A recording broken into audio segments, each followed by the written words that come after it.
আসসালামু আলাইকুম রহমতুল্লাহি ওয়া বারাকাতুহু। সম্মানিত দর্শক, দেশ এবং প্রবাসের যে যেখান থেকে এই মুহূর্তে আমাদেরকে দেখছেন, সকলকে স্বাগত জানাচ্ছি হোমল্যান্ড আবাসন লিমিটেড নিবেদিত প্যানভিশন টিভির জনপ্রিয় গানের লাইভ অনুষ্ঠান সুরের আহ্বানে। সাথে আছে আমি আব্দুল্লাহ নোমান এবং আজকের পর্বে অতিথি শিল্পী হিসাবে আমাদের মাঝে উপস্থিত হয়েছে চাকসুর সহ সাহিত্য সাংস্কৃতিক ও প্রকাশনা সম্পাদক এবং দুর্নিবার সাহিত্য সাংস্কৃতিক সংসদের সম্মানিত পরিচালক শিল্পী জিহাদ আহনাফ। চলুন তার সাথে কথা বলি। আসসালামু আলাইকুম। আসসালামু আলাইকুম, কেমন আছেন? আলহামদুলিল্লাহ, কেমন আছো ভাইয়া? জি আলহামদুলিল্লাহ। প্যানভিশন টিভির এই জনপ্রিয় গানের লাইভ অনুষ্ঠান সুরের আহ্বানে তোমাকে স্বাগতম। ধন্যবাদ। তুমি তো সুরের আহ্বানে প্রথম। জি, প্রথম আসছি। কেমন লাগছে? খুবই ভালো লাগছে যে বাংলাদেশের স্রোতের বিপরীতে যারা কাজ করে সুস্থধারা সংস্কৃতি নিয়ে, তাদের মধ্যে প্যানভিশন অন্যতম একটি প্ল্যাটফর্ম। তো আমি এটা সবসময় ফলো করতাম এবং খুবই ভালো লাগতো আপনাদের যে ক্রিয়েটিভ চিন্তা ভাবনা, খুবই ভালো লাগে আমার। অনেক ধন্যবাদ জিহাদ আহনাফ ভাই। সেই সুদূর চট্টগ্রাম থেকে বীর চট্টলায় সেখান থেকে কষ্ট করে আজই সফর করে এসছে ভোর রাতে। আমরা আবারও স্বাগত জানাচ্ছি। সম্মানিত দর্শক, এই মুহূর্তে যারা আমাদের লাইভে যুক্ত হয়েছেন, অনুরোধ করব লাইভটি শেয়ার করবেন। সেই সাথে অনুষ্ঠান সম্পর্কে মতামত মূল্যায়ন কমেন্ট বক্সে জানাতে পারেন। শিল্পীর কাছে আপনার পছন্দের গান স্ক্রলে দেওয়া একটি নাম্বার রয়েছে, সেখানে ফোন করে শুনতে পারবেন। চলুন শিল্পীর কাছে শুনি কণ্ঠের গান, তার কণ্ঠের গান শুনি তার জীবনের গল্প।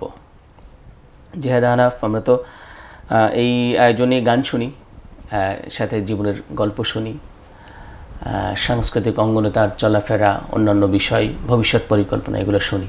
তো গান দিয়ে সবসময় শুরু করি। তুমি কোন গান দিয়ে শুরু করতে চাও আজকে? অসংখ্য ধন্যবাদ জানাচ্ছি। আমি প্রথমেই জগৎ বিখ্যাত কবি, আমার আধ্যাত্মিক গুরু, আমি যাকে সবসময় ফলো করি, জগৎ বিখ্যাত কবি আল্লামা ইকবালের একটি গান দিয়ে পরিবেশন শুরু করতে চাই, যার গান গাইলে আমার মনের আত্মতৃপ্তি হয়। আশা করি দর্শকেরও হবে। শুনি। খুদি কাছে নেহালা ইলাহা ইল্লাল্লাহ ইলাহা ইল্লাল্লাহ ইলাহা ইল্লাল্লাহ ইলাহা ইল্লাল্লাহ খুদি হাতে ফসালা ইলাহা ইল্লাল্লাহ ইলাহা ইল্লাল্লাহ ইলাহা ইল্লাল্লাহ ইলাহা ইল্লাল্লাহ।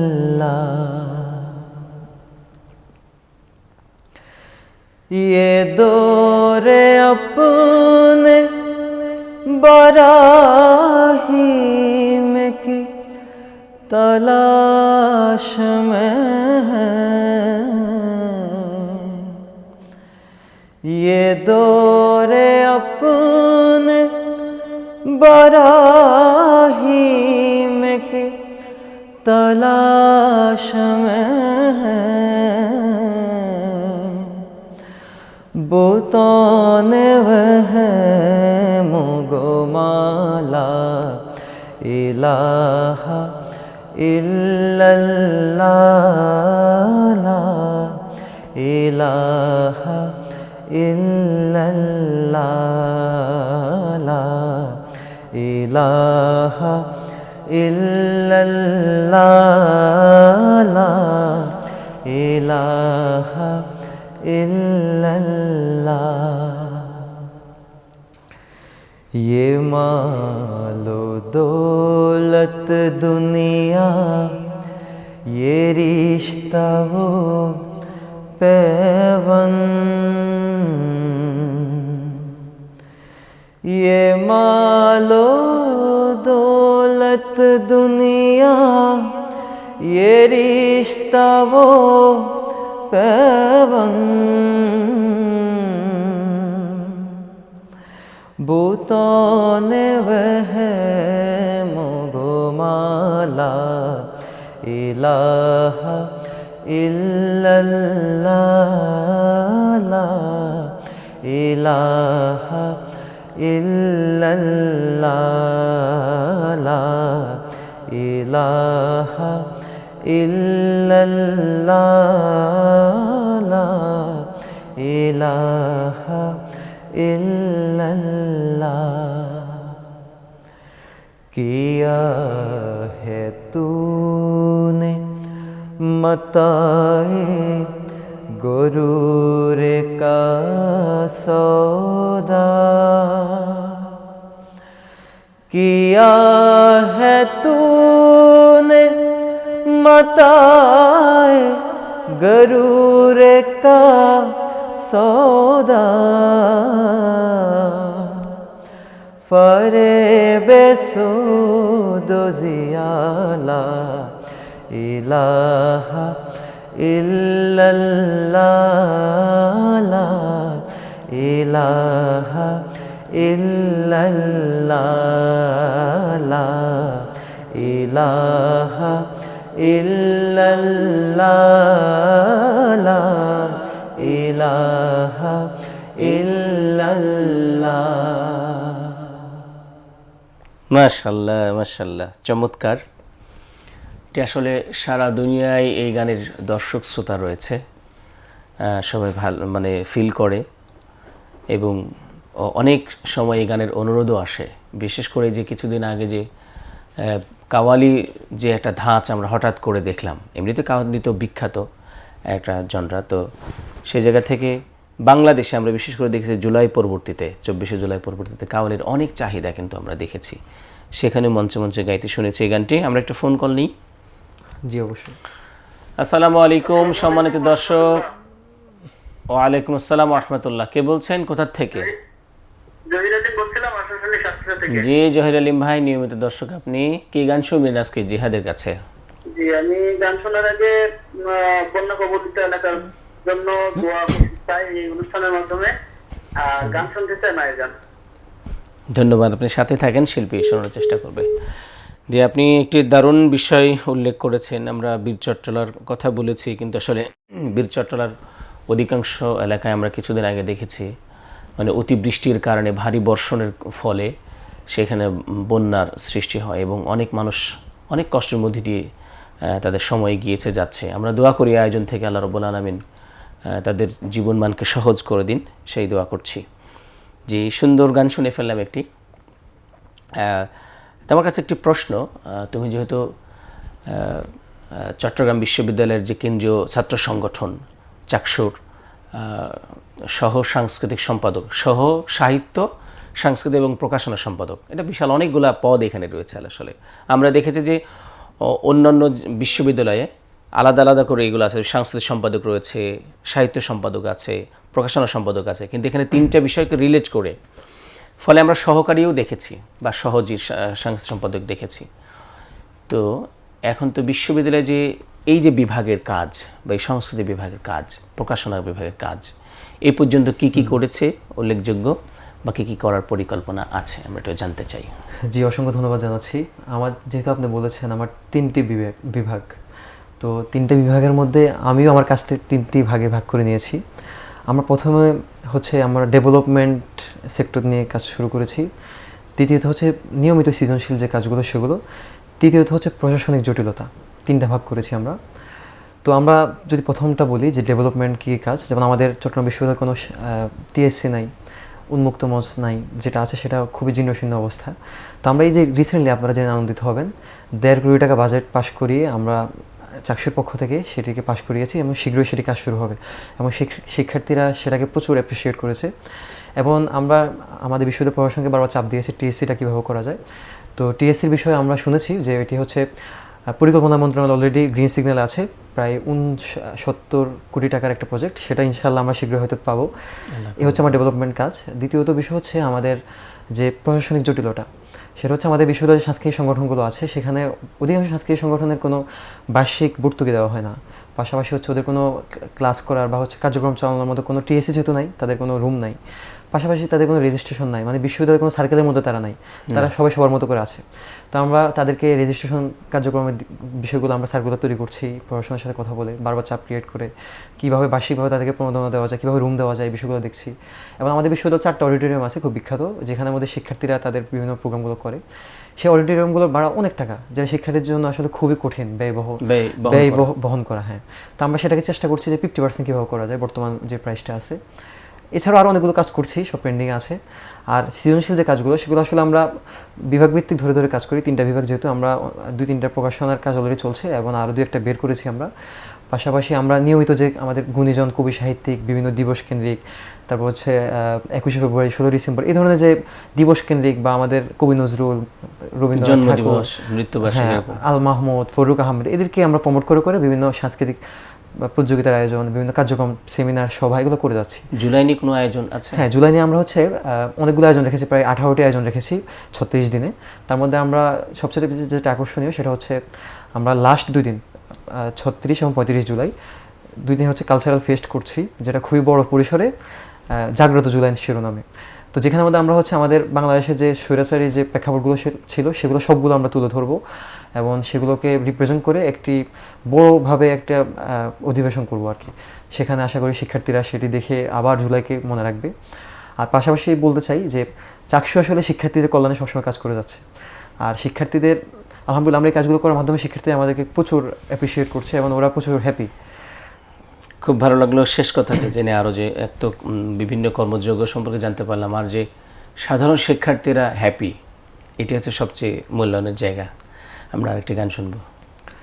আচ্ছা, যেহেতু আমি আমার আধ্যাত্মিক কবি জগৎ বিখ্যাত তিনি ছিলেন, এবার হচ্ছে আমাদের বাংলাদেশের প্রেক্ষাপটে আসি। আমাদের বিদ্রোহী কবি, যাকে আমি সবসময় ধারণ করি, আমি তাকে দ্বিতীয় গানে ডেডিকেট করতে চাই।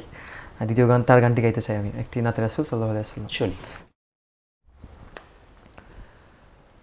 আল্লাহকে যে পাইতে চায়, হযরতকে ভালোবেসে,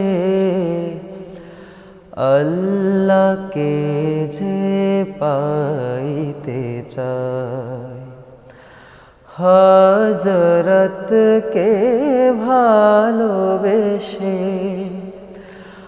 আরশ কুরসি লৌহ কালাম না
মাশাআল্লাহ, চমৎকার অন্তর দিয়ে গিয়েছো। ভালো লাগতেছে। একটু ফোন কর নেই। অবশ্যই। আসসালামু আলাইকুম সম্মানিত দর্শক, কে বলছেন, কোথা থেকে? আমি আতাউর রহমান বলছিলাম গাজীপুর থেকে। আতাউর রহমান ভাই, শিল্পীর কাছে কোনো বিষয় শুনবেন বা কোনো গান শোনার অনুরোধ আছে? জি ভাইয়া, আমার একটা মায়ের গান রিকোয়েস্ট ছিল আর কি। জি, অসংখ্য ধন্যবাদ। আপনি সাথে থাকুন, শিল্পী শোনানোর চেষ্টা করবে। জিহাদ আহনাফ, মায়ের গান দুইবার আসলো রিকোয়েস্ট। ইনশাআল্লাহ আমরা সর্বশেষে গাওয়ার চেষ্টা করব। হ্যাঁ, ইনশাআল্লাহ ইনশাআল্লাহ। সম্মানিত দর্শক, আপনারা কে কোথা থেকে দেখছেন সেই জেলা বা সেই স্থানের নাম লিখবেন। সেই সাথে কোনো পছন্দের গানের নাম যদি থাকে, আপনি ফোন করতে যদি না পারেন, কমেন্টসে লিখলে আমরা একটু পরে কমেন্টস পড়বো ইনশাআল্লাহ। আরেকটি গান শুনে আসি, তারপর একটু পিছনে যাই। এবং এই যে গান, এই কণ্ঠের যে চর্চাটা, এইটার চর্চা শুরু কোথা থেকে হয়েছিল? শুরু হয়েছিল আমার এক ছোট ওস্তাদ থেকে, যিনি আমাদের বাসায় হচ্ছে আগে লজিন মাস্টার থাকতে হবে, জানেন। আচ্ছা। তো আমি তো গান ওইভাবে পারতাম না, তো উনি আমাকে বলতো তোমার কণ্ঠ অনেক সুন্দর, তুমি এবার মাহফিলে একটা গান গাও। তখন আমি একটা গান গাই, এখন ওইখানে অনেক টাকা পুরস্কার পাই, প্রায় 8,000 টাকা। 2009, হ্যাঁ প্রথম পরিবেশনাই। হ্যাঁ 2009 সালে। তো তখন আমি আসলে ইন্সপায়ার হই এবং তখন থেকে আমি মোটামুটি গাইতাম। এরপরে হচ্ছে আমি 2019 সালে তামিলনাড়ুতে পড়াশোনা করতে আসি, তখন থেকে আমি তুরাগের সাথে যুক্ত হই। তো সেখানে কিছুদিন কাজ করা হয়, তারপরে হচ্ছে বলতে গেলে আমি হচ্ছে কলরবে আসি কয়েকদিন, ওদের কার্যক্রম তখন ভালো লাগতো। তো কলরবে কয়েকদিন থেকে আর ভালো লাগে নাই আমার বাস্তবতার কারণে। এরপর আমি সাইমুমে, আপনাদের প্ল্যাটফর্মে যখন আপনি ছিলেন, আপনারা আমাদের গান শিখিয়েছেন, তখন আমরা সাইমুমে আসছিলাম। তো 6 মাস মানে শেখার পর পরে আমার চিটং ইউনিভার্সিটির চান্স হয়ে যায়, বা ওইখানের মধ্যে আমি টিকে যাই, তো সেখানে চলে যেতে হয়। কিন্তু আমার খুব আক্ষেপের জায়গা যে সাইমুমে আমি কাজ করতে পারি না দীর্ঘদিন। তারপর তো আল্লাহ কিছুদিন কবুল করেছেন, জি, ফলে পড়াশোনার সুবাদে চলে গিয়েছ। যাক, ভালো লাগলো যে অনেকগুলো সাংস্কৃতিক সংগঠনের সাথে যুক্ত, আর এখন তো দুর্নিবারের পরিচালক হিসেবে দায়িত্ব পালন করছেন। দুর্নিবার আমি হচ্ছে ইউনিভার্সিটি যাওয়ার প্রথম থেকেই আমি এখন পর্যন্ত আছি। জি, একটি গান শুনতে চাই। আচ্ছা, যেহেতু জুলাই মাস চলছে, আমাদের বাংলাদেশে অন্যতম একটি সংস্কৃতি আছে পুঁথি পাঠ, আপনারা জানেন। তো আমি প্রথমেই এই গানটা গাওয়ার আগে দিয়ে আমাদের চট্টগ্রামের দুজন বীর শহীদ, যাদেরকে আজকে তাদের কিন্তু মৃত্যুবার্ষিকী, এই দিনে তারা হচ্ছে শহীদ হয়েছেন 2024 সালে 16ই জুলাই। তো আমি তাদেরকে আজকে এই গানটা ডেডিকেট করছি এবং এই প্রোগ্রাম থেকে তাদেরকে আমি শ্রদ্ধা জানাচ্ছি এবং তাদের জন্য দোয়া করছি। এটা মনে হচ্ছে আছে কেউ, দুজন ভাইয়ের নাম মনে আছে? জি, একজন হচ্ছে শহীদ শান্ত, ভাই, আপনারা সবাই তাকে চিনেন। জি। আরেকজন হচ্ছে শহীদ ওয়াসিম। আল্লাহ আল্লাহ জান্নাত নসিব করুন। হ্যাঁ, ওদের আমরা একসাথে আন্দোলন করেছি। তো আমাদের আসলে আমি এই গানটা করার আগে, এই গানটা হচ্ছে আমার নিজেরই লেখা, আমি নিজেই লিখেছিলাম জুলাইয়ের 1 বছর পরে। যখন আমরা জুলাইয়ের 1 বছর পূর্তি উদযাপন করছিলাম, তখন আসলে দেখছিলাম যে জুলাইকে বিভিন্নভাবে অনেক মানুষ কর্নারিং করছে। আমাদের জুলাইয়ের যে বাস্তবতাগুলো, সেগুলোকে বিভিন্নভাবে পয়েন্ট আউট করে এগুলোকে প্রশ্নবিদ্ধ করছে বা কর্নার করা হচ্ছে, এক সাইডে নিয়ে দেওয়া তো হচ্ছে। আমি সেই জায়গা থেকে চিন্তা করলাম যে কীভাবে আমরা কালচারের মাধ্যমে, বাংলাদেশের একটা সংস্কৃতির মাধ্যমে এটাকে আমরা রিপ্রেজেন্ট করতে পারি এবং মোটামুটি আমাদের গানের ভাষায় কালচারাল বয়ান তৈরি করতে পারি। হ্যাঁ, এবং এটা কিন্তু একটা দলিল, আমি এখানে নিয়ে আসছি, যখন শুনবেন তখন বুঝতে পারবেন। তো আমি পুঁথিটা গাওয়ার চেষ্টা করছি, যেহেতু জুলাই মাস চলছে, শুনি। আশা করি আপনাদের সবার ভালো লাগবে।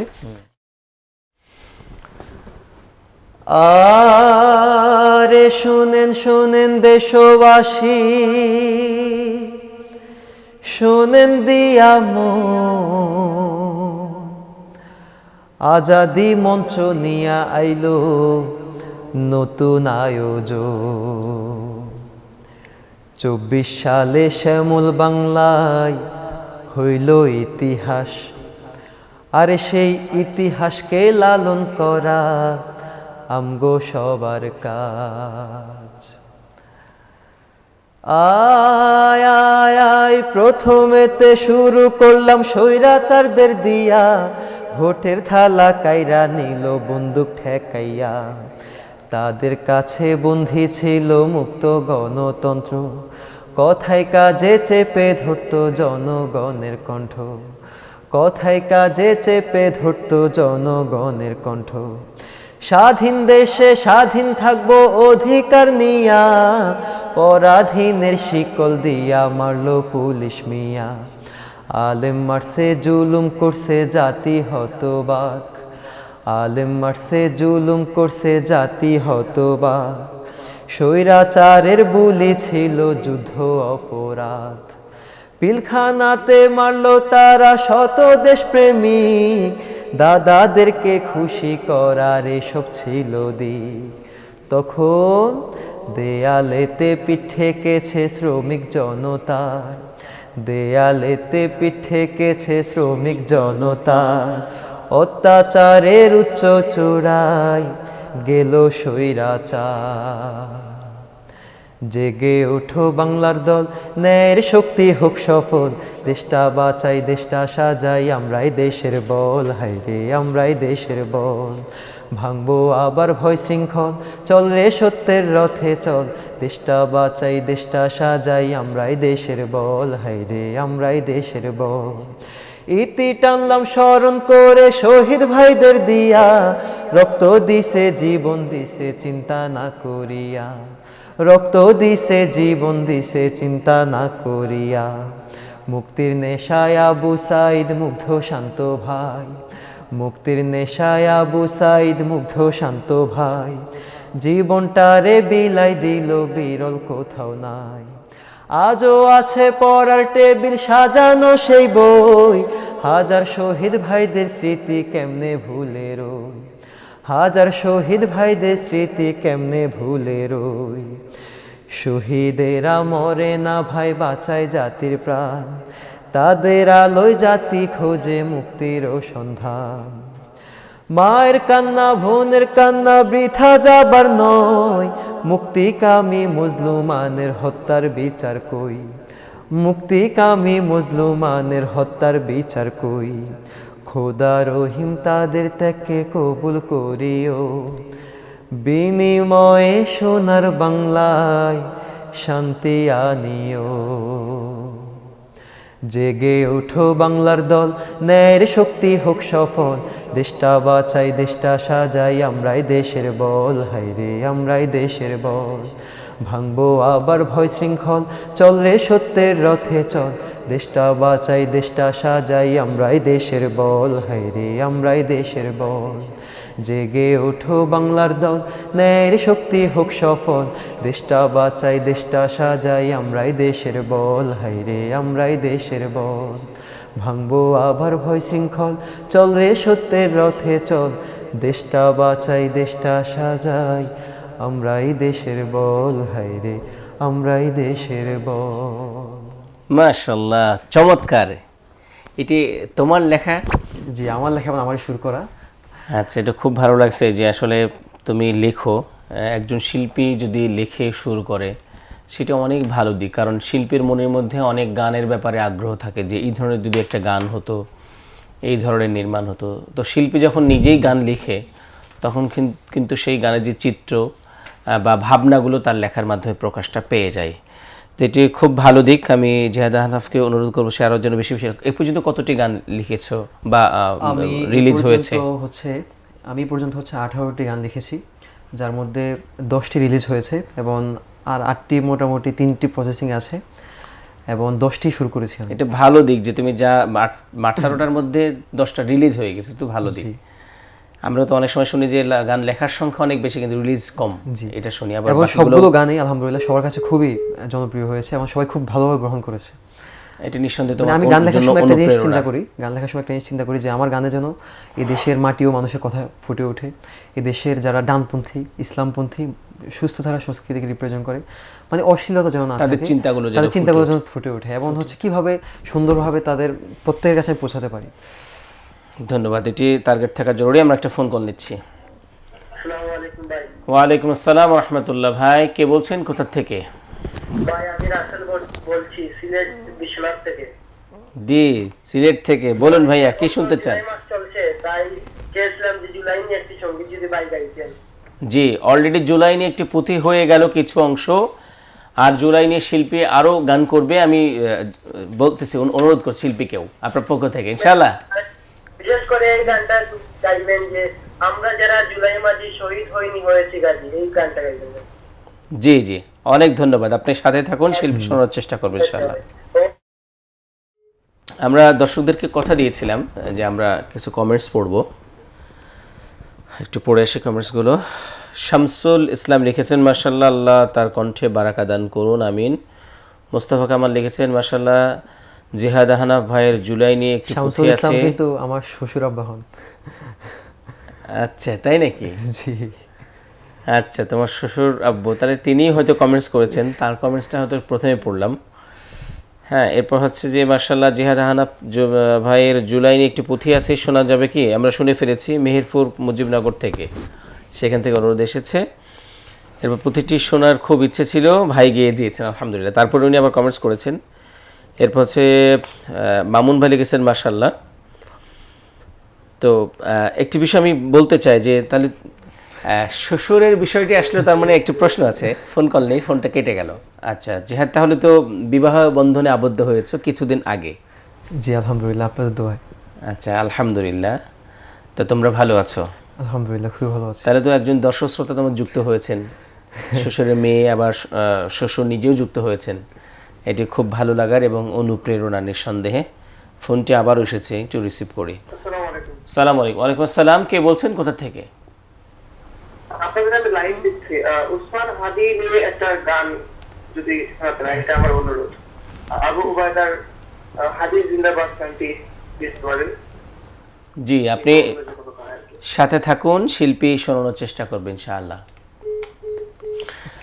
সম্মানিত দর্শক, আপনারা দেখছেন প্যানভিশন টিভির জনপ্রিয় গানের লাইভ অনুষ্ঠান সুরের আহ্বান। নিচ্ছে ছোট্ট একটু বিরতি, সাথে থাকুন, কোথাও যাবেন না। সম্মানিত দর্শক, বিরতির পর ফিরে এলাম আবারও। আপনারা দেখছেন প্যানভিশন টিভির জনপ্রিয় গানের লাইভ অনুষ্ঠান সুরের আহ্বান। ফিরছি শিল্পীর কাছে, আমাদের শিল্পী জিহাদা হানাফ যথারীতি। তোমার কিছু কথা শুনলাম, চাকসুর কিছু কথা শুনেছি, পরিকল্পনা শুনেছি। আরেকটা প্রশ্ন, সেটা হচ্ছে যে জুলাই অভ্যুত্থান যখন হয়ে গেল, তারপর পরই আমাদের সারা বাংলাদেশে কিন্তু অনেকগুলো সংগঠন কাওয়ালি করলো। কাওয়ালির সাংস্কৃতিক অনুষ্ঠানের একটা বড় চাহিদা কিন্তু তৈরি হলো, বিশেষ করে ইউনিভার্সিটি ক্যাম্পাসগুলোতে। আমরা সেখানে আজাদি মঞ্চকে পেয়েছি খুব, মানে অগ্রণী ভাগে। তোমরা সেখানে গান করেছো। তো সেই গানগুলো যে হয়েছে, কাওয়ালি অনুষ্ঠানগুলো হয়েছে, সেখানে কিছু স্মৃতি শুনতে চাই। সেই সাথে আজাদি মঞ্চ এখন কি কি কার্যক্রম করছে? জি, অসংখ্য ধন্যবাদ জানাচ্ছি। প্রথমত হচ্ছে আজাদি মঞ্চকে পান নাই, আজাদি মঞ্চটাই হচ্ছে এই ধারাটা তৈরি করেছে। যে অভ্যুত্থানের পরে, আসলে অভ্যুত্থানের আগে তো আমাদের বাংলাদেশে যে স্বৈরাচারী শাসন ছিল, সেখানে আসলে আমাদের যারা ডানপন্থী আমরা ছিলাম, যারা ইসলামিক গান করতাম, তাদের কিন্তু কর্নারিং করে রাখা হতো, পরিকল্পিতভাবে হচ্ছে তাদেরকে সামনে আসতে দিত না। তো সেই জায়গা থেকে আমরা যারা সুস্থধারা সংস্কৃতি করতাম, আমরা যারা ছিলাম, আমরা সবাই তো ওইটা শিকার। তো আমরা চিন্তা করলাম যে অভ্যুত্থানের পরে কীভাবে আমাদের এই সুস্থধারা সংস্কৃতিটাকে জেনজির মাঝে, সবার মাঝে ছড়িয়ে দিতে পারি এবং সার্বজনীনভাবে আমরা এটাকে রিপ্রেজেন্ট করতে পারি। তো সেই জায়গা থেকে আমরা চট্টগ্রাম বিশ্ববিদ্যালয়ে, তখন আমাদের কিছু ভাই ছিল, অভ্যুত্থানের পরপর আমরা সবাই মিলে, আমাদের তখনকার যারা বড় বড় নেতা ছিলেন, অভ্যুত্থানের সমন্বয়ক, সবাই মিলে আমরা একটি সার্বজনীন প্ল্যাটফর্ম খুলি, আজাদি মঞ্চ। সেই আজাদি মঞ্চ থেকে আমরা চট্টগ্রাম বিশ্ববিদ্যালয়ে একটি পারফর্ম করি, যে পারফর্মটা পুরো বাংলাদেশের মধ্যে একটি বড়োভাবে একটা জাগরণ তৈরি করে বা আলোড়ন তৈরি করে। সেই জায়গা থেকে কিন্তু পুরো বাংলাদেশে টানা 3 মাস আপনারা দেখবেন কাওয়ালি থেকে শুরু করে পুরো বাংলাদেশ হচ্ছে দব দিয়ে। আমাদের কিন্তু দবের কালচারটা কিন্তু অভ্যুত্থানের তেমন একটা ছিল না আমাদের যারা ডানপন্থী। তা আমরা যখন শুরু করছি, আমাদের থেকে কিন্তু এটা আসছে। তো আমরা এটা শুরু করার পর পুরো বাংলাদেশে কিন্তু ছড়াই গেছে। এবং ইভেন কি আমরা ওই প্রোগ্রামটা করার পরে প্রায় আমরা 21টি ইউনিভার্সিটি, পাবলিক ইউনিভার্সিটির প্রোগ্রাম করেছি। যখন যেসব ইউনিভার্সিটি এক সময় কনসার্ট চলতো, ডিজে গান চলতো, সেখানের মধ্যে আমরা কিন্তু দব দিয়ে কিন্তু মানে রিপ্রেজেন্ট হিসাবে এই প্রোগ্রামগুলো করেছি। এবং 9টি মেডিকেল কলেজে কিন্তু আমরা প্রোগ্রাম করেছি। এবং বড় বড় সরকারি কলেজগুলোতে প্রায় 17টির মতো সরকারি কলেজে প্রোগ্রাম করেছি। এই প্রোগ্রামের উপস্থিতি কেমন ছিল এবং তাদের ভালো লাগার বিষয়? তখন পর্যন্ত হচ্ছে মানে আমরা শিডিউল দিতে পারছিলাম না, একসাথে 5-6টা প্রোগ্রাম আসতো, নাহলে আমরা আরও বেশি করতে পারতাম। তো দর্শক বলতে হচ্ছে তখন তো অভ্যুত্থানের পর নতুন একটা ধারা তৈরি হয়েছে, কাওয়ালি, তারপর হচ্ছে দ্রোহের গান। মানে দর্শক জায়গায় দেওয়া যেত না তখন, আপনারা দেখেছেন অলরেডি, তখন অনলাইন অফলাইনে সব জায়গায় দর্শকেরা তো উৎসের পড়া ভিড় ছিল। এবং আমরা এমনভাবে প্ল্যাটফর্ম তৈরি করেছি, এবং আমাদের শিল্পী যারা ছিল সবাই খুব কোয়ালিটিফুল ছিল, এবং দীর্ঘদিনের আমাদের ইউনিভার্সিটির শিক্ষার্থী যারা ছিল, যেহেতু সার্বজনীন করছি, সবাইকে ইনক্লুড করে মূলত জিনিসটা করছি। তো আলহামদুলিল্লাহ আমরা এটা শুকরিয়া জ্ঞাপন করছি আল্লাহর কাছে যে আমরা ক্ষুদ্রতম হইলেও যে ইসলামী সংস্কৃতির মধ্যে একটা নক্তা পর্যন্ত দিতে পারছি, আলহামদুলিল্লাহ। এবং চট্টগ্রাম বিশ্ববিদ্যালয় পক্ষ থেকে মানে আমরা এই আয়োজনটা করার কারণে পুরো বাংলাদেশে কিন্তু এটা ছড়ায় পড়ছে। আর এই আয়োজনের সাথে যারা সম্পৃক্ত ছিল আছে, আল্লাহ তাদেরকে কবুল করুন সত্য এবং সুন্দরের পথে। আমরা একটি গান শুনবো। আচ্ছা, এই পর্যায়ে হচ্ছে আমি আমার একটি মৌলিক গান গাইবো, একটি হামদা বাড়ি তালা। এটি আমার খুবই একটা ইমোশনাল গান, এবং এই গানটি লিখেছেন চট্টগ্রামের ছোট্ট বন্ধু মল্লিক মাহমুদ, আপনি জানেন খুব বেশ জনপ্রিয়, খুবই স্মার্ট লেখা, সুন্দর লেখে তার মল্লিক লেখা। মাহমুদ ভাইয়া। এবং তার বিখ্যাত কিছু গান আছে, এবং আরও একজন আছে চট্টগ্রামের ডাইনামিক সুরকার HB হাবিব, আপনারা সবাই তাকে চিনেন, চিনি। খুবই হৃদয় ডাঙ্গানো সুর করেন। তো আমি এই পর্যায়ে ওনার মল্লিক মাহমুদের কথা এবং HB হাবিবের সুরে একটি গান পরিবেশন করছি।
তুমি যে রহিম রহমান,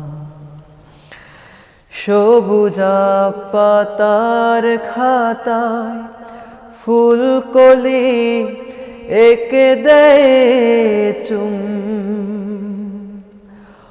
অপরূপে প্রেম দেখে দুটি চোখে আসে না তো ঘুম,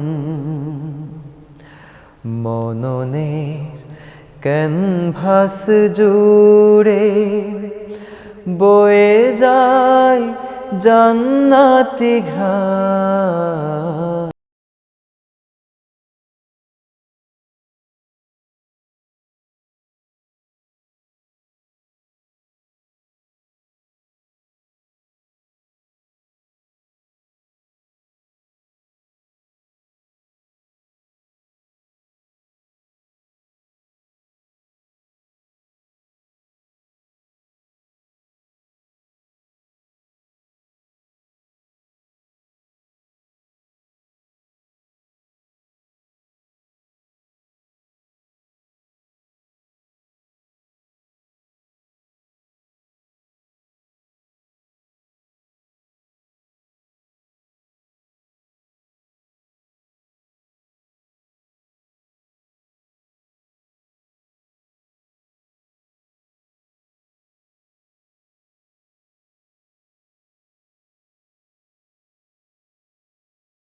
করে রয়েছ দেখেও কি করে রয়েছ। মাশাআল্লাহ, খুব সুন্দর লেখা, সুন্দর সুর, তুমি হৃদয় দিয়ে গাওয়ার চেষ্টা করেছো। আসলে মল্লিক মাহমুদ সে অনুজ, কিন্তু সুন্দর সুন্দর লেখে অনেক গান। আমিও দু একটা গানে সুর করেছি, প্রবাসী, প্রাণের প্রবাসী শিরোনামে। এরপর আরও অনেকগুলো গান তার এসেছে, দোয়া করি। আর HB হাবিব ভাই তো আমাদের খুবই পছন্দের সুরকার, একদম ক্লাসিক ঢঙের সুর করে থাকেন। আমরা প্যানভিশন টিভিও তার অনেক সুর গ্রহণ করেছি, আরও কিছু গান তার কণ্ঠে মানে সুরে আমরা শুনবো ইনশাআল্লাহ। এটি তোমার মৌলিক গান। জি। তুমি যে দুর্নিবারের পরিচালক, বর্তমান কততম পরিচালক? আমি 37তম পরিচালক। 37তম, মানে 36টি পরিচালক 36 জন পরিচালক অলরেডি গত আমাদের হয়েছে, দুর্নিবার হচ্ছে অনেক সংখ্যা আমাদের দুর্নিবার সাহিত্য সাংস্কৃতিক সংসদ চট্টগ্রাম বিশ্ববিদ্যালয় কিন্তু অনেক ঐতিহ্যবাহী একটি সাংস্কৃতিক সংগঠন, যেটি 1987 সালে প্রতিষ্ঠিত হয়েছিল। এবং তখন এই সুস্থধারা সংস্কৃতি এটি প্রতিষ্ঠা হওয়ার সাথে সাথে বাম ঘরানা থেকে শুরু করে বিভিন্ন ধরনের অনেকগুলো সাংস্কৃতিক প্ল্যাটফর্ম তৈরি হয়েছে, কিন্তু ওগুলো কিন্তু একটা এখন বর্তমানে নাই, কিন্তু দুর্নিবার টিকে আছে আলহামদুলিল্লাহ। আলহামদুলিল্লাহ, এটা অনেক মানে চমৎকার একটা বিষয়, যে আসলে আল্লাহর অনুগ্রহ, তাই না? যে এত আগে কত সালে 1987 সালে প্রতিষ্ঠিত, এখন সেই সংগঠনটা রান করে যাচ্ছে সুন্দরভাবে এবং এটার অনেক দুর্বার গতিতে দুর্নিবার। এবং দুর্নিবারের এত বেশি অর্জন যে এখানের মধ্যে প্রায় 80টিরও বেশি নাটক মঞ্চায়ন হয়েছে একটা পর্যায়ে ইউনিভার্সিটিতে। পাশাপাশি প্রায় 50 থেকে 100টি এরকম গান অনেকগুলো আছে, বিভিন্ন অ্যালবাম অনেকগুলো আমরা হারিয়েও ফেলেছি, যেহেতু মানে তখন তো আসলে ফিতার যুগ ছিল। হ্যাঁ, তো প্রায় অনেক ঐতিহ্য আছে এবং এখান থেকে অনেক বিখ্যাত মানুষ তৈরি হয়েছেন। যেমন আমাদের দুর্নিবারে কিন্তু একটা বিখ্যাত গান হচ্ছে কি জানেন, দুনিয়া সুন্দর মানুষ সুন্দর, এটা কিন্তু দুর্নিবারের একজন পরিচালকের লেখা গান এবং দুর্নিবার থেকে তখন এটা রিলিজ হয়েছিল অনেক আগে। আচ্ছা, এটা কি দুর্নিবারের প্রথম গান? এরকম দুর্নিবারের গান, হ্যাঁ। আচ্ছা আচ্ছা। তারপরে এত সুন্দর দেহ দিলা কত সুন্দর চক্ষু দিলা, এটাও কিন্তু দুর্নিবারের একটি মৌলিক গান। জি, খুব ভালো লাগলো। আসলে সাংস্কৃতিক সংগঠনগুলো কে কোথা থেকে কত কাজ করেছে আমরা আসলে একটি অনুষ্ঠানে আসলে সেটার মূল্যায়নও করতে পারি না বা ক্ষতিও আমাদের কাছে থাকে না। দোয়া করি এই সাংস্কৃতিক সংগঠনকে আল্লাহ রাব্বুল আলামিন কিয়ামত পর্যন্ত কবুল করুন। আরেকটি গান শুনবো। আচ্ছা, এই গানটা হচ্ছে, আমি তো আপনাকে আগেই বলেছিলাম যে 16 জুলাই আমার চট্টগ্রাম বিশ্ববিদ্যালয়ে আমাদের দুজন শহীদ হয়, শহীদ ভাই ওয়াসিম এবং শান্ত ভাইকে আমি আবার দোয়া করছি এই প্রোগ্রাম থেকে। তো আমি ওই আন্দোলনে কিন্তু ওই দিন ছিলাম, আমি রাজপথে ছিলাম। তো আমাদের ইউনিভার্সিটিতে হচ্ছে 15 জুলাই আমাদের একজন ভাইয়ের উপর হচ্ছে ছাত্রলীগ মানে জাস্ট মানববন্ধন করার কারণে তাকে আহত করে, এবং সে বর্তমানে চাকসুর একজন সম্পাদক হিসেবে নির্বাচিত হয়েছেন। আলহামদুলিল্লাহ। তো 15 জুলাই যখন এটা করতেছিল, স্বৈরাচারী মানে প্রোপাগান্ডা কথা শুরু হয়েছিল, তখন কিন্তু আমি চিন্তা করলাম যে আমি কিছু একটা করা দরকার, যেহেতু আমি সংস্কৃতি নিয়ে কাজ করি। তো তখন তো আমি একটা গান লেখার চেষ্টা করছিলাম। তারপর 16 তারিখ আন্দোলনে যাওয়ার পর ওইখানের মধ্যেও কিছু গান, মানে এই গানটা নিয়ে আমি ভাবতেছিলাম এবং আন্দোলনের বিষয়গুলোর সাথে মিলে করতেছিলাম। তো আল্লাহ হয়তো আমাকে শহীদ করে নাই, কিন্তু অন্য ভাইদেরকে শহীদ করছে। তো আমি গানটা লেখার চেষ্টা করেছি এবং এই গানটা লেখার পরে আমি যখন গানটা রেকর্ড করতে যাব, আমি তখন ভাইদেরকে পাঠাই, কেউ রাজি হচ্ছে না গানটা রেকর্ড করার জন্য, মানে কেউ আসতে যাচ্ছে না, পরিস্থিতি ভালো না, আসার মতো পরিবেশ নেই। আমি যখন এই গানটা আমি সাহস করতেছি যে এই গানটা আমার লেখা উচিত, আমার করা উচিত, এই গানটা হচ্ছে আমাদের শিক্ষার্থীদের কথা, এবং এই গানটা তখন এত বেশি প্রাসঙ্গিক ছিল। তো আমি অনেককে ফোন দিলাম, আমার দুর্নিবারের কয়েকজনকে ফোন দিলাম যে আমরা দুর্নিবার থেকে বের করে আমরা পার্সোনালভাবে করি, যেহেতু দুর্নিবার একটা সাংস্কৃতিক সংগঠন, অনেক পরে যদি সমস্যা হয়, রেপুটেশন সমস্যা হতে পারে বা চাপ পড়তে পারে, এই জন্য আমরা আলাদাভাবে করি ব্যক্তি পর্যায় থেকে। তো কেউ রাজি হয় নাই। পরে আমরা পরবর্তীতে আমাদের দুজন শিল্পী ছিল, ওদেরকে আমি অনেক কষ্টে রাজি করিয়েছি এবং আমরা ক্যাম্পাসের মধ্যে লুকিয়ে প্র্যাকটিস রিহার্সাল করেছি। রিহার্সাল করে তারপর আন্দোলনের মধ্যে গিয়েছি, সেখানের মধ্যে ওই গানটা কিছু অনুধাবন করেছি, কিছু লিরিক্স সংযোজন করেছি। আন্দোলনের মধ্যে ঘোরাঘুরির মধ্যে গানটা সম্পন্ন হয়। এরপরে আমরা হচ্ছে গানটা আলহামদুলিল্লাহ করতে সক্ষম হই, এবং গানটা সক্ষম করার পর আলহামদুলিল্লাহ অবাক হবেন আপনি, মানে ছাড়ার সাথে সাথে 10 মিলিয়ন মানুষ এটাকে গ্রহণ করে, প্রায় 1 কোটি মানুষ। মানে আমি নিজে ইমপ্রেস হয়ে যাই, আসলে আমার মতো ক্ষুদ্র একজন মানুষ এই গানটা লেখার পরে এত মানুষের সাড়া পড়েছে, আল্লাহ কবুল করেছে। এবং কথাগুলো মানুষ শিক্ষার্থীদেরকে নিয়ে লিখেছে। আমি যদি শোনাই আপনাদের, কথা না বলে প্লিজ। স্লোগান দিয়ে তোলো আওয়াজ, ছাত্র সমাজ জেগেছে আজ, স্লোগান দিয়ে তোলো আওয়াজ, ছাত্র সমাজ জেগেছে আজ। কোটানীতির এই কুপ্রথার দিতে হবে তব অধিকার, কোটানীতির এই কুপ্রথার দিতে হবে তব অধিকার। আমি কোটা সংস্কার চাই, আমি সাম্যেরই গান গাই, আমি কোটা সংস্কার চাই, সাম্যেরই গান গাই, সাম্যেরই গান গাই। আমি কৃষকের ছেলে কৃষক হব, চাষার ছেলে চাষা, তুমি কোটা নীতিতে চাকরি পাবে এ কেমন দুর্দশা।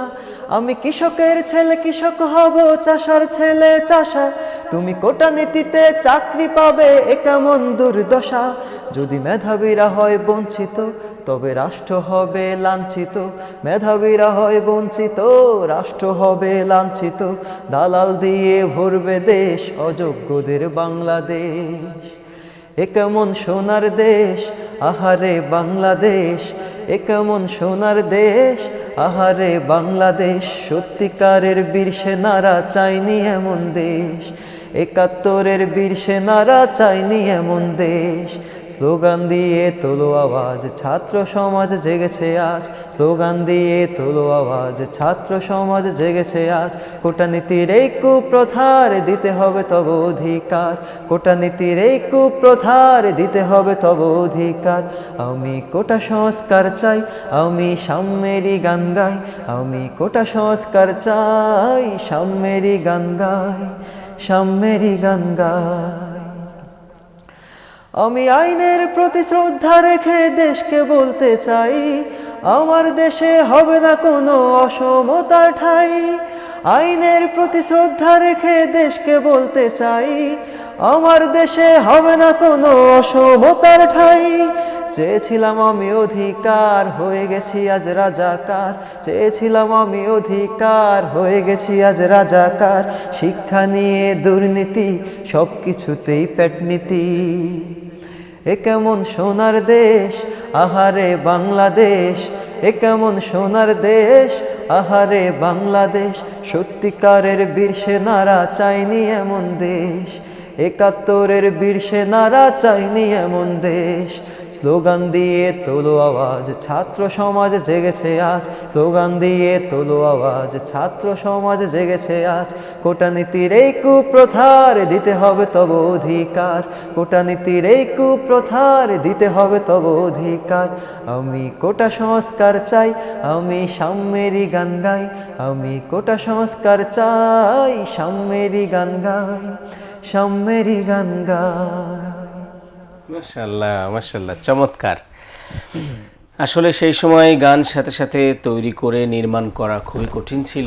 শিল্পীদের এক জায়গায় করা যেমন কঠিন ছিল, আবার রেকর্ডিং স্টুডিওতে গিয়ে রেকর্ড করা, সবাই তো মানে জীবনটা তখন অনিশ্চিত যে আমি কোথায় যে গুলিবিদ্ধ হব।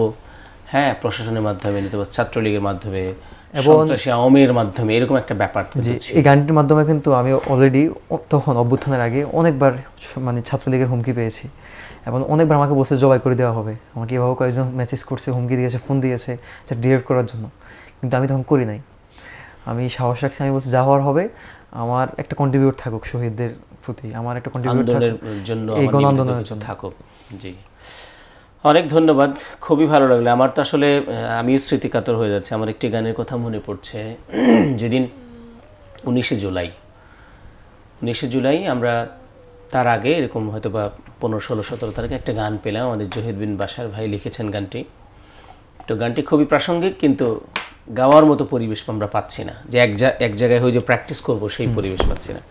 তারপর আমরা শুক্রবারের দিন 19শে জুলাই এক জায়গায় হয়ে গেলাম। তো এরপর আমরা গানটা করলাম। গান নির্মাণ যখন করা শেষ, এরপর যে গানটাতে কিছু ফুটেজ যুক্ত করে আমরা গানটা ছাড়বো, তখন অনলাইন মানে হয়ে গেল, ইন্টারনেট কি হলো, শাটডাউন হয়ে গেল। ফলে সেই গান বের হয়েছে কবে, যেদিন বের হলো সেদিন আবার বাংলাদেশ জামাত ইসলামী এবং ইসলামী ছাত্র শিবির নিষিদ্ধ হয়ে গেল। আচ্ছা আচ্ছা, 1 তারিখে। তারপর আমরা বলছি 3 তারিখে সেই গান ছাড়তে পেরেছি। তার মানে যে 10-12 দিন গানটা কি ছিল, মানে ছাড়তে পারি না আমরা গানটা, ইন্টারনেট তো শাটডাউন। আমি গানের একটু অংশ করি। জি অবশ্যই। জি। এই আন্দোলন, এই আন্দোলন, এই আন্দোলন, এই আন্দোলন, এই আন্দোলন, এই আন্দোলন, এই আন্দোলন, এই আন্দোলন, এই আন্দোলন সফল হবে, সাহস রাখি বুকে। এই আন্দোলন সফল হবে, সাহস রাখি বুকে। কারণ আমরা আছি রাজপথে আর মায়ের দোয়া মুখে। কারণ আমরা আছি রাজপথে আর মায়ের দোয়া মুখে। এই আন্দোলন সফল হবে, সাহস রাখি বুকে। এই আন্দোলন সফল হবে, সাহস রাখি বুকে। জালিম শাহির গুলির মুখে শহীদ হলো যারা, তাদের প্রতি হাজার সালাম, মাথার মুকুট তারা। জালিম শাহির গুলির মুখে শহীদ হলো যারা, তাদের প্রতি হাজার সালাম, মাথার মুকুট তারা। জীবন দিয়ে শিখিয়েছেন জুলুম কেমনে রুখে। এই আন্দোলন সফল হবে, সাহস রাখি বুকে। এই আন্দোলন সফল হবে, সাহস রাখি বুকে। তারুণ্যেরা করে না তো বুলেট বোমার ভয়, দমন পীড়ন করবে কত হবে তারে লয়। তারুণ্যেরা করে না তো বুলেট বোমার ভয়, দমন পীড়ন করবে কত হবে তারে লয়। এই জুলুমের খতম হবে পড়বে ভীষণ দুঃখে, আওয়ামী লীগে পড়েছে ভীষণ দুঃখে। অধিকারের দাবি তুললে বলছো রাজাকার, খুব সহজেই ভুলে গেছো তুমি স্বৈরাচার। অধিকারের দাবি তুললে বলছো রাজাকার, খুব সহজেই ভুলে গেছো তুমি স্বৈরাচার।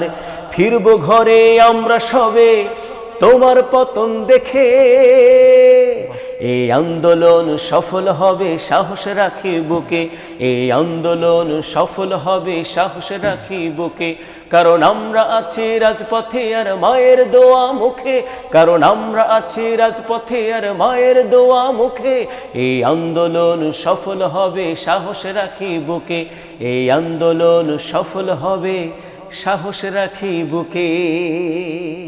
বাহ বাহ। মানে আমি গীতিকারকে ধন্যবাদ জানাই যে তিনি আশাটা এমনভাবে রেখেছেন যে আন্দোলন আসলে সফল হতে যাচ্ছে, এবং এই যে জুলুম নির্যাতন যারা করছে তাদের যে ভীষণ দুঃখ সামনে আসতেছে সেটাও তিনি কি লেখায় প্রকাশ করেছেন। এই গানটা আমিও তখন শুনেছিলাম, যখন আপনারা রিলিজ করেছেন তখন শুনেছিলাম, তখন অনেক বেশি আশান্বিত হয়েছিলাম। পাশাপাশি বলতে চাই বাংলাদেশে যে সুস্থধারা সংস্কৃতি আছে, এখানের মধ্যে আপনার গান শুনে শুনে আমরা বড় হয়েছি ছোটবেলা থেকে, এবং আমরা প্রচুর আপনার গান শোনা হয়তো। এবং আমাদের এই সুস্থধারা সংস্কৃতির মধ্যে দর্শক আপনাদেরকে বলে রাখি, এই সুস্থধারা সংস্কৃতির মধ্যে যারা অনেক বেশি ত্যাগ করছেন, যারা সুস্থ সংস্কৃতি নিয়ে কাজ করছেন, তাদের মধ্যে কিন্তু অন্যতম নোমান ভাই। এবং ভাইয়ের ভোকালটা খুবই দারাজ এবং খুবই বোল্ড। মানে যে আন্দোলনের গানগুলো এবং সংগ্রামের গানগুলো ভাইকে বেশি মানায়। আমরা সবাই সবার জায়গা থেকে চেষ্টা করছি, আল্লাহ যেন চেষ্টাগুলো কবুল করেন, আমিন। তোমার আরেকটি গান শুনবো, তার আগে আমার একটু বলা, সেটি হচ্ছে যে প্রশ্ন, মানে তুমি কাউকে ফলো করো?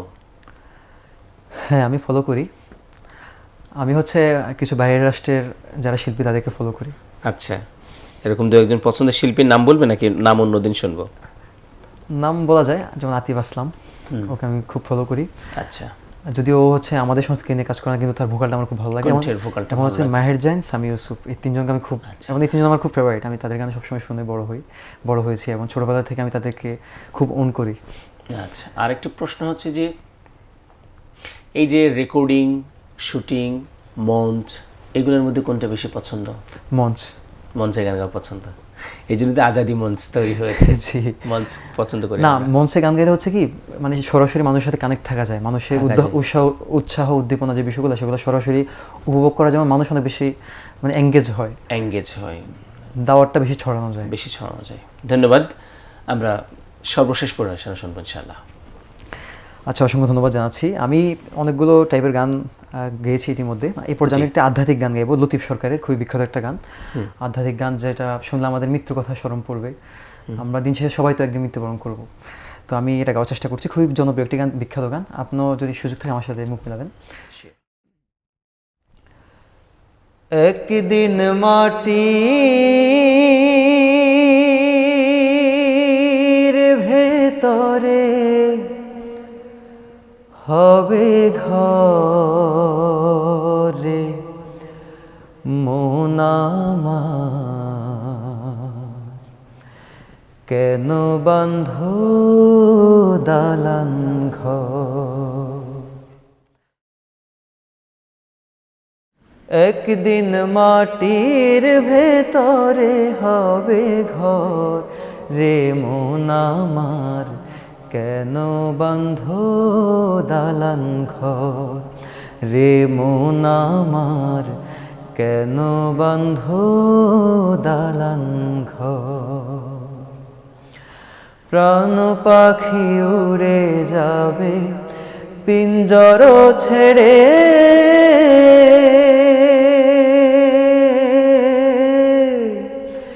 ধরা দামে সবই রবে তুমি যাবে চলে।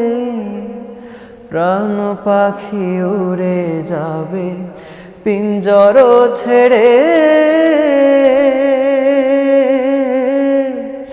ধরা দামে সবই রবে, তুমি যাবে চলে। বন্ধু বান্ধব যত, মাতা পিতা দ্বারা সুত। বন্ধু বান্ধব যত, মাতা পিতা দ্বারা সুত।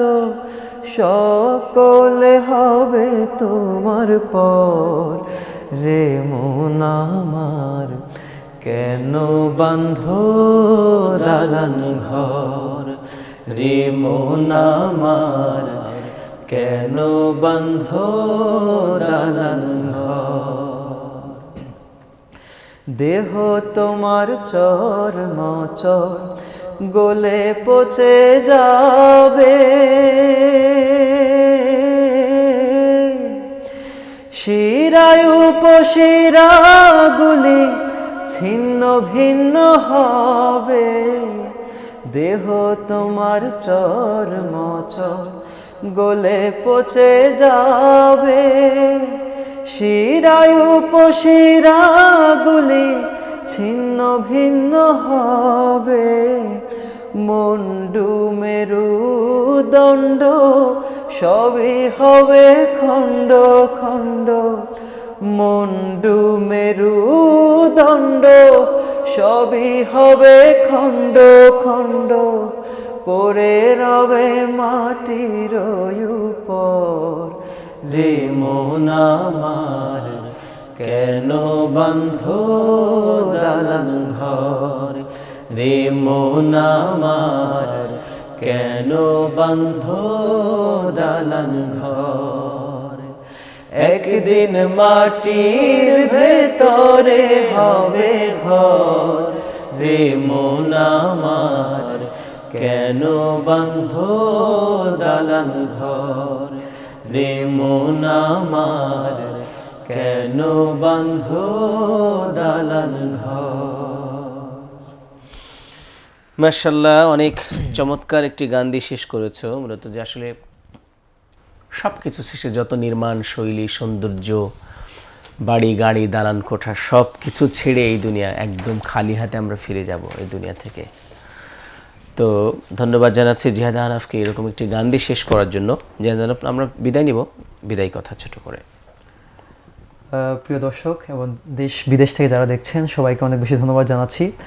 আসলে আমি মূলত হচ্ছে এই যে পেনভিশন টিভি লাইভটা, এটির একটি জাস্ট একজন দর্শক ছিলাম, কিন্তু আজকে আমি এখানে আমন্ত্রিত হয়ে আমার খুবই ভালো লাগছে। এবং আপনারা জেনে মানে আমার খুবই খারাপ লাগছে যখন পেনভিশন টিভির আগের পেজটা হচ্ছে ব্ল্যাক আউট হয়ে গেছে এবং হারায় গেছে। তো আমি খুবই দুঃখ পেয়েছিলাম, কারণ বাংলাদেশে যারা মেইন স্ট্রিমে কাজ করে তারা কখনো আমাদের সুস্থধারা সংস্কৃতি যারা আমরা কাজ করি তাদেরকে প্রমোট করে না, কিন্তু পেনভিশন যারা সুস্থধারা সংস্কৃতি নিয়ে কাজ করে তাদেরকে প্রমোট করে এবং সুস্থ সংস্কৃতি ছড়িয়ে দেওয়ার জন্য সর্বদা কাজ করে। তো আমরা পেনভিশনের জন্য দোয়া করছি। কয়েকদিন আগে তাদের 10 বছর পূর্তি উপলক্ষে অনেকগুলো আয়োজন ছিল এবং সেগুলো দেখেছি, খুবই ভালো লাগে আমার। আমি কিন্তু এটার একজন নিয়মিত দর্শক, মানে আজকে আমি আবার এটার একজন অতিথি হিসেবে আসলাম, খুবই ভালো লাগছে। এবং আমি আপনাদের সবাইকে আজকের প্রোগ্রাম থেকে আমাদের চট্টগ্রাম বিশ্ববিদ্যালয় দাওয়াত দিয়ে যাচ্ছি এবং আপনাদের যে কোনো কল্যাণে যে কোনো পরামর্শ যদি আমার প্রতি থাকে অবশ্যই দিবেন। পাশাপাশি নোমান ভাইয়ের জন্য দোয়া করছি, ভাই অনেক চমৎকার উপস্থাপনা করেন, যার উপস্থাপনা সঙ্গীত তারপর হচ্ছে মানে সংগঠনের জায়গা থেকে অনেক বেশি তাকে আমি শ্রদ্ধা করি। তো এই ছিল আমার কথা। অসংখ্য ধন্যবাদ জিহাদ আহনাফ। সম্মানিত দর্শক, আমরা তার অনেকগুলো কথা শুনেছি। বিশেষ করে এই সময় আল্লাহ রাব্বুল আলামিন তাকে দিয়ে দণ্ডিবারের মতো সাহিত্য সংস্থার সংগঠনটা পরিচালনা করাচ্ছে। এরপরে চাকসুর সহ সাহিত্য সাংস্কৃতিক ও প্রকাশনা বিভাগে সে দায়িত্ব পালন করছে, আজাদি মঞ্চের নেতৃত্ব দিচ্ছে। এটি আসলে নিছক আল্লাহ রাব্বুল আলামিনের করুণা অনুগ্রহের মাধ্যমে সে এই কাজগুলো করতে পারছে। আমরা দোয়া করি তার জীবন আরও অনেক বেশি সমৃদ্ধির হোক, আগামী দিনে আমাদেরকে আরও অনেক বেশি খেদমত দিতে পারে, সেই দোয়া আজকের আয়োজন থেকে করছি। সেই সাথে এতক্ষণ যে ধরে যারা আমাদের লাইভ দেখেছেন, ফোন করেছেন, মন্তব্য করেছেন, অনুষ্ঠান শেয়ার করেছেন, সবার জন্য আল্লাহর কাছে উত্তম প্রতিদিন কামনা করেই আজকের লাইভ অনুষ্ঠান এখানে শেষ করছি। আল্লাহ হাফেজ। আসসালামু আলাইকুম ওয়া রাহমাতুল্লাহি ওয়া বারাকাতুহু। তোমার গানে জাগুক সকল প্রাণ, সুরের আহ্বান